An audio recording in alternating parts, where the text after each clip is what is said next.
तैँले मलाई काममा होइन मलाई पकाउनु भन्नु म पकाइदिन्छु गाह्रो आउँछ ल मलाई 600 रुपियाँ दिउस् म भात सधैँ पकाइदिन्छु 600 रुपियाँ दियो त्यसले मासु भात खाएर भात खुवाएन मासु भात खाएर भात खुवाएन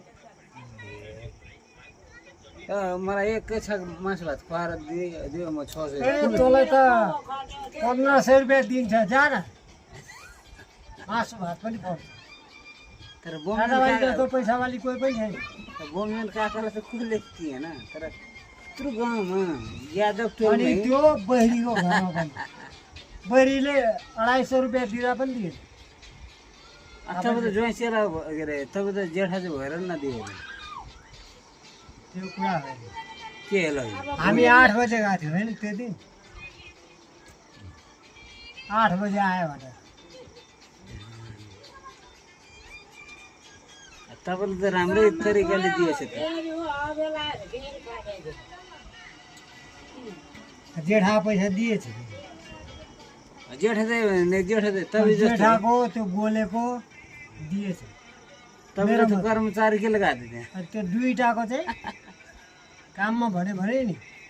मोरे भने पनि हिँड्दै भने जा न तेरो पो छुट्टी छ त जा फेरि बोम्नु त आउला नि भोलि पर्छ मर्दा पर्दा जुठो भात पाउँदा ओइ नौरन गर्दा यत्रो छोरा भतिजाहरू छ म मर्ने बित्तिकै त्योहरू जम्मा भएर पनि उठाएर चामचुम पारेर लाग्छ त्योहरूलाई थाहा पनि दिँदैन मारेर पो खाने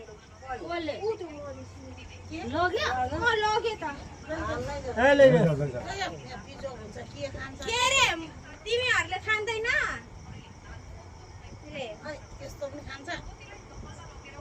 खाँदैन नानी त्यही त भनेको